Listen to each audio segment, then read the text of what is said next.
नमस्कार, मैं रोहन भिंडे और आप देख रहे हैं खबरों का धोबीघाट। देश में महामारी चल रही है और हमारे टेलीविजन पे एक अलग युद्ध है। यह वही पंक्ति को दर्शाती है जो राहत साहब ने लिखी थी। देखिए, सरहदों पे तनाव है क्या, क्या देश में चुनाव है क्या। राहत साहब में तो यह लिखा था चुनाव के उपलक्ष्य में, लेकिन हमारे एंकर और एंकराओं ने इस पंक्ति को मानो रोज की आजीविका में बदल दिया है। हम महामारी के इस ऐसे घने दौर में पहुंच गए हैं जहां पे हमारी कुल जो संख्या है मरीजों की वो लगभग 1.5 लाख से ऊपर चल गई है और मरने वालों की भी संख्या तादाद बहुत बढ़ गई है। लॉकडाउन 5 का भी अनाउंसमेंट हो गया है, लेकिन टेलीविज़न का जो कैमरा है वो अब देश के तरफ ना घूम के वो सरहदों की तरफ घूम गया है। जैसे जैसे सवालों की जो गहराई है वो केंद्र सरकार के ऊपर बढ़ने लगी, वैसे वैसे टेलीविज़न के कैमरा का जो रोलिंग है वो सरहदों पर बढ़ने लगा। इसमें सबसे पहले एंट्री हुई हमारे जाबाज एंकर, राष्ट्रवादी एंकर अर्नब गोस्वामी की। गोस्वामी ने डिबेट चलाई टिड्डियों के बारे में। टिड्डियाँ कैसे पाकिस्तान ने हमारे यहाँ भेजी है, पाकिस्तान कैसे उसको फॉलो नहीं कर पाया, कैसे पाकिस्तान में इतनी भी ताकत नहीं है कि वो टिड्डियों से लड़ पाए और वो भारत से जंग लड़ने की बात कहती है। तुम टिड्डी की बिरयानी बनाकर खाओ, तुम्हारा बिका हुआ देश पाकिस्तान के पास आतंकी भी नहीं बचे, सबको तो हमने सूली पर चढ़ा दिया। तो पाकिस्तान अब टिड्डियों को आतंकी बनाकर भारत भेज रहा है। आधे पाकिस्तान पर टिड्डियों का कब्जा हो गया और कश्मीर की तरफ आंख उठाने वाला पाकिस्तान कराची की टिड्डियों से भी नहीं बचा पा रहा है। ऐसे कमजोर और कायर पाकिस्तान से पूछता है सारा भारत दोस्तों कि क्या आतंकियों के बाद भारत में टिड्डियों वाली साजिश कर रहा है पाकिस्तान? भारत को धमकी देने वाला पाकिस्तान क्या टिड्डियों से ही हार गया है? क्या हिंदुस्तान के हमले से बचने के लिए टिड्डियों वाला रोना रो रहा है पाकिस्तान? और क्या पाकिस्तान से लड़ने के लिए फौज नहीं टिड्डियों के सहारे है पाकिस्तान? ये सवाल सिर्फ मैं नहीं, आज पूछता है सारा भारत। ये एक अध्याय हुआ। सही में यह विषय बहुत गंभीर है, लेकिन अर्नब ने जो डिबेट की उसका कोई मायने नहीं है, उसका कोई तुक नहीं है। टिड्डियों का पाकिस्तान से आना या फिर राजस्थान बॉर्डर से आना ये एक विषय है, लेकिन इसमें कोई पाकिस्तान की चाल देखना ये मूर्खतापूर्ण है। टिड्डियों का जो हमला है खेतों पे वो एक चिंतनीय विषय है। उसमें सरकारें और सारे बाकी भी लोग जो है जो एग्रीकल्चर से जुड़े हैं वो चिंता व्यक्त कर ही रहे हैं, क्योंकि टिड्डियों का जो हमला है उसके वजह से बहुत नुकसान होता है। एक हाथी को या फिर 10 ऊंटों को जितना खाना लगता है उतना एक टिड्डियों का दल एक ही समय में फस्त कर देता है। तो यह चीज बहुत गंभीर है और उसको गंभीरता से डिबेट करने की भी जरूरत है।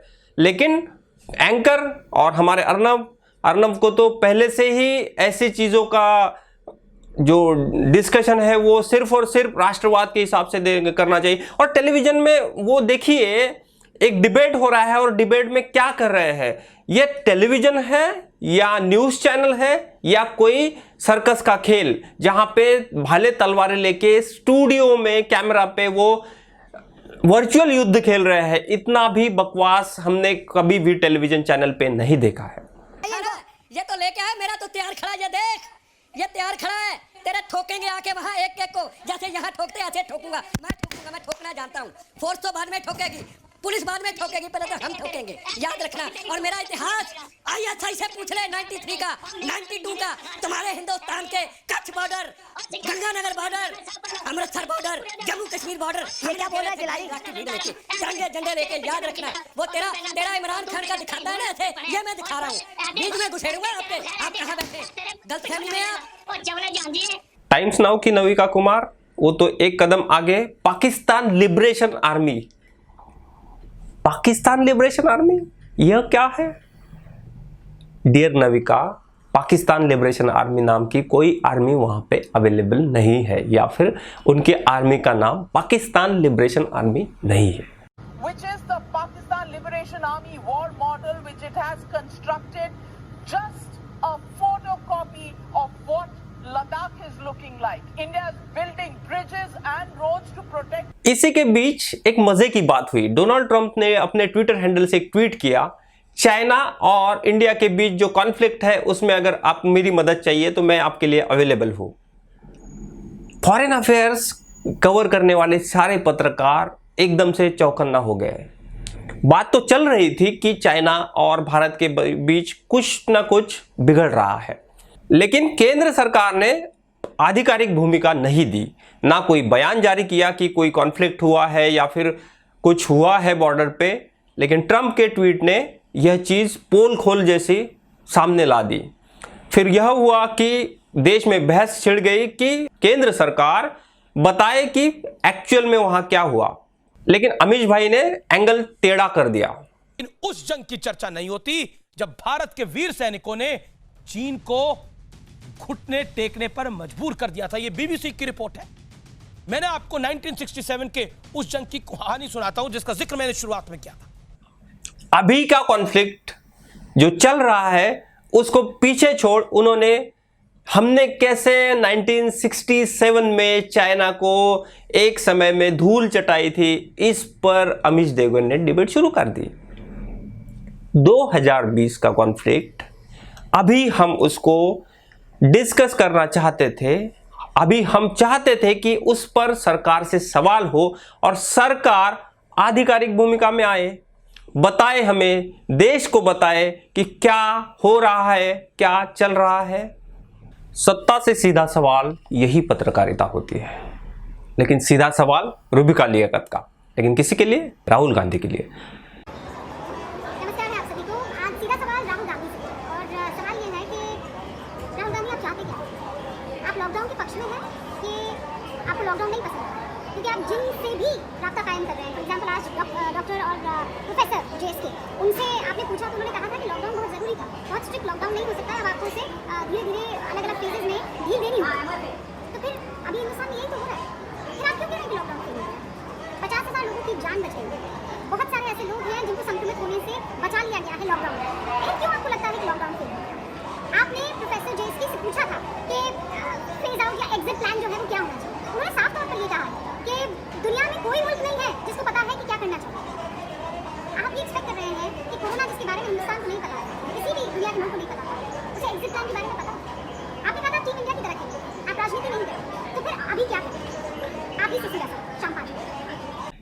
राहुल गांधी ने पिछले कुछ हफ्तों में जो विदेश में बसे भारतीय लोग हैं, जो इंटेलेक्चुअल है, डॉक्टर रघुराम राजन, अभी नोबेल लॉरेट्स बैनर्जी, इनसे बात की तो बातों में यह चीज़ निकल के आई कि लॉकडाउन कैसे होना चाहिए, लॉकडाउन का स्वरूप क्या होना चाहिए, सरकारी मेजर्स क्या होने चाहिए और कैसे डेवलप करने के लिए वेलफेयर को ध्यान देना चाहिए। इन सारी चीज़ों पे डिस्कशन राहुल गांधी ने अच्छे से किया है।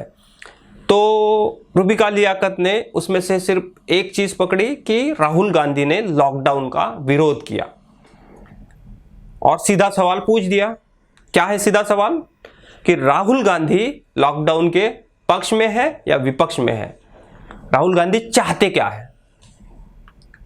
राहुल गांधी क्या चाहते हैं उससे इंपॉर्टेंट ये है कि टेलीविजन के चैनल ये बताए कि देश के लोग क्या चाहते हैं, देश के लोगों के सामने क्या प्रॉब्लम्स है।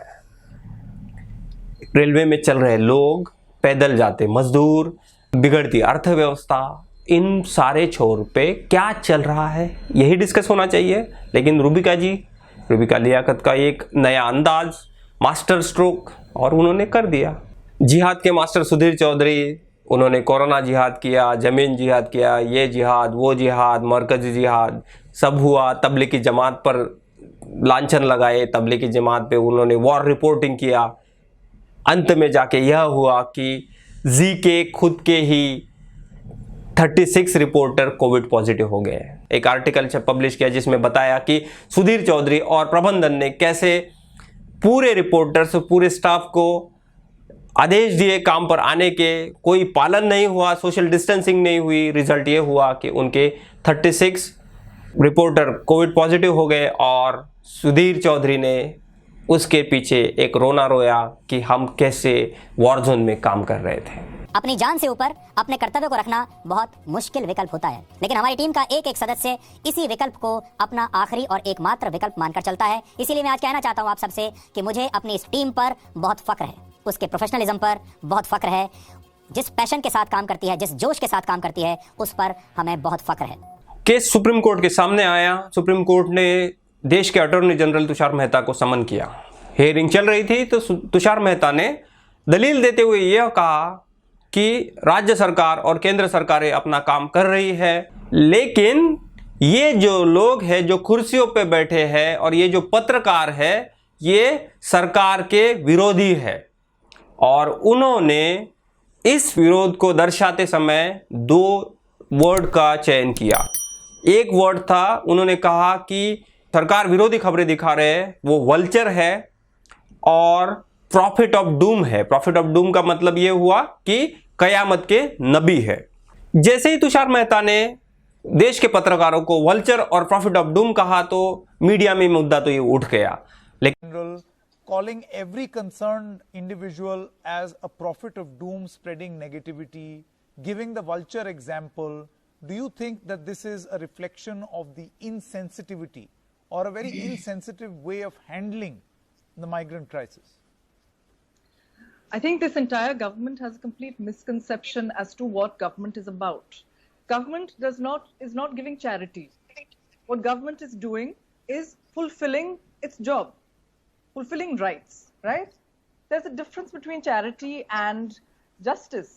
Because for the person, charity is something that the individuals are doing, that are going out and supporting their fellow citizens in giving food, in providing whatever little relief they can, given the complete absence of government and its criminal negligence in this whole lockdown without a plan. What the government is doing is using taxpayers' money to fulfill what it is supposed to do, right? So whether somebody, a petitioner is giving 4 crores, like Mr. Kapil Sibal pointed out, I think quite openly when they said, what are you doing? And he said, I just gave 4 crores, right? Or even if a citizen is doing absolutely nothing. लेकिन पूरे media में नहीं, media के एक धड़े ने इसको उठाया और बहस भी की। इसी के साथ ऑल्ट न्यूज ने एक आर्टिकल पब्लिश किया और वो है थ्योरी जो सुप्रीम कोर्ट में तुषार मेहता ने दी, उसको बस्ट किया। एक्चुअल में देश के सॉलिसिटर जनरल ने सुप्रीम कोर्ट में व्हाट्सएप पे चल रही ही एक फेक स्टोरी को बताया। वो स्टोरी क्या थी?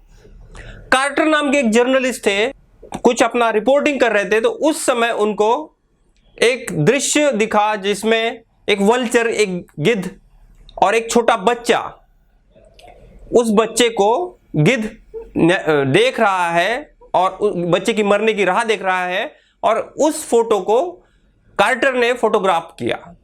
बाद में वो पहले न्यूयॉर्क टाइम्स में पब्लिश हुआ और उसके लिए कार्टर को पुलित्जर भी मिला। लेकिन इसी के साथ एक स्टोरी व्हाट्सएप में चली। कार्टर को एक जर्नलिस्ट ने पूछा कि उस बच्ची का क्या हुआ, तो कार्टर ने बताया कि मुझे स्टोरी फाइल करना था तो मैं वहां रुका नहीं, मैं निकल आया। कार्टर को दूसरा सवाल जर्नलिस्ट ने पूछा कि वहां कितने वल्चर थे, कितने गिद्ध थे, तो कार्टर ने जवाब दिया 1। तो जर्नलिस्ट में उसके काउंटर में जवाब देते हुए ये कहा कि नहीं, वहां पे एक गिद्ध नहीं, 2 गिद्धे, 2 वल्चर थे, एक जो बच्चे को निहार रहा था और दूसरा जो कैमरा से फोटोग्राफ ले रहा था। और इसके बाद कार्टर ने सुसाइड कर लिया। एक्चुअल में तुषार मेहता ने जो सुप्रीम कोर्ट में बताया वो एक्चुअली टोटली व्हाट्सएप फॉरवर्ड था, और फॉर्चुनेटली ये व्हाट्सएप फॉरवर्ड मुझे मेरे एक बचपन के दोस्त ने भी भेजा था कुछ दिनों पहले, एक 4-5 दिन पहले। और ये व्हाट्सएप फॉरवर्ड क्या था कि एक स्टोरी रची गई थी कि कार्टर ने कैसे उस बच्चे की फोटो ली, बाद में पुरस्कार मिला, बाद में सुसाइड किया, और उसको रिलेट करते हुए जो अभी जर्नलिस्ट इंडिया में काम कर रहे हैं, जो दृश्य ग्राउंड से ला रहे हैं, भूखे मजदूर, मरते मजदूर, प्यासे मजदूर, एक्सीडेंट हुई गाड़ियां मजदूरों की, ये जो दृश्य ला रहे हैं ये वही है जो कार्टर ने किया था। यानी कार्टर को जो गिद्ध जर्नलिस्ट ने बताया था उसी उपमा को लेके भारतीय जर्नलिस्ट को एक पेंट करने का नैरेटिव व्हाट्सएप में चल रहा था।